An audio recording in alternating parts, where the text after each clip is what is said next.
Hi everyone, I am Christina McClelland. I'm a certified sommelier and I am also the on-premise sales manager for Associated Brands located out of Newton, North Carolina.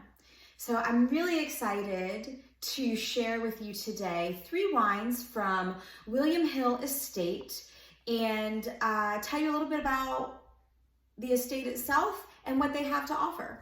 So William Hill Winery was actually founded in the late 70s by Bill Hill, who was a visionary vineyard developer out of Napa Valley. He really was seeking to start his own winery, and when he did so, he decided to go off the beaten path a little bit. Everybody at the time was developing vineyards in the fertile valley floor around Napa, and he decided to check out the hillsides and really felt like they had a lot of potential. So he ended up settling his vineyard in an area called the Silverado Bench, which is just north of downtown Napa. At the time, even though he ended up creating a 200-acre estate, he really enjoyed exploring the entire North Coast AVA and all that it had to offer. Ultimately, he created a lot of relationships and partnerships with other wine growers around the North Coast, and those are still partnerships that William Hill has today. And that gives us a wide range of grape sourcing and ultimately just creating a better wine and representation of the region. So the first wine that we're gonna try is a North Coast appellated Sauvignon Blanc. Show you the bottle here. This is the 2018 vintage. And the North Coast is an AVA that it's a bigger AVA in California, north of San Francisco, that encompasses 6 counties, and it includes Napa and Sonoma as part of its entire region. So while with this William Hill Sauvignon Blanc, while a portion of it is coming from some of William Hill's estate in the Sonoma area, they're also sourcing a lot of their Sauvignon Blanc grapes from some of those partnerships that we discussed. So this wine is really super expressive and vibrant.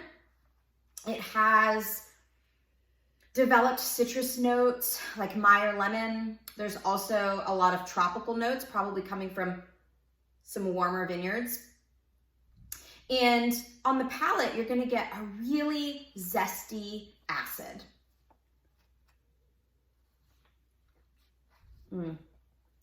This is just lovely.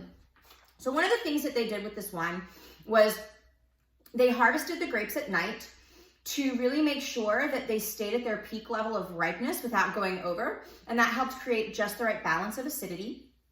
And additionally, they cool fermented this wine. And in that cool fermentation, it allowed the fruit to stay vibrant and expressive.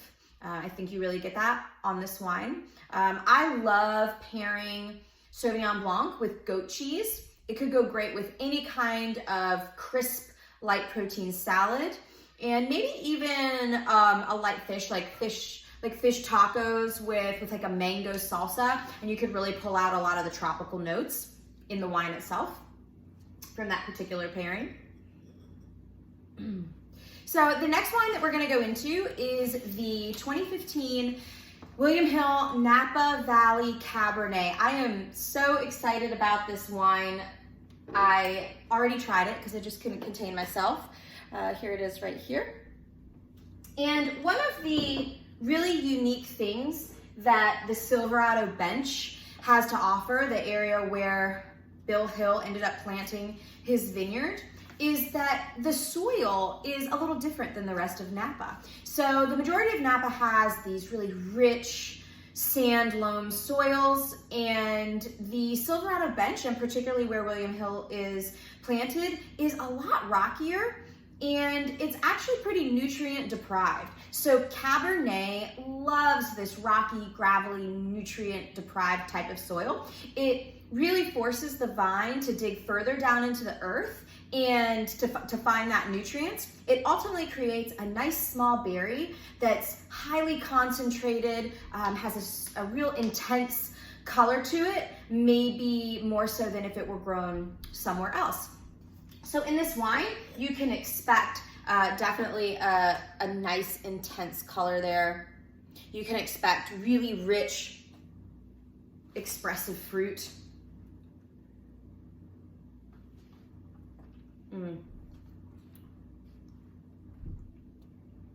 It's a really nice wine.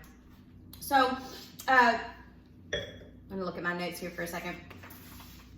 Oh yeah, so the vineyard has a variation of elevation and sun exposure, and this really plays a big role in the ultimate blend in the wine, because what the winemaker does is they keep all of those individual blocks of grapes separate, not only for harvesting, they let each of those blocks go to their individual peak ripeness level. They harvest them individually based on that, and then they actually ferment them on their own as well. Once each of those blocks is fermented, then they will do a final blend, ultimately creating the best, most balanced wine, really just being the exact representation of the vineyard as a whole that they want it to be. And I think that you really get that here in this Cabernet, which is exactly as Mark Williams, the winemaker, intended it to be.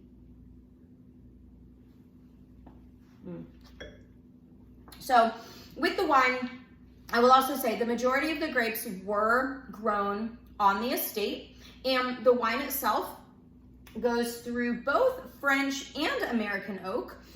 And this really offers a lot of variety in the oak influence. So American oak tends to be a softer influence. It can have things like coconut and dill aromatics added to the wine.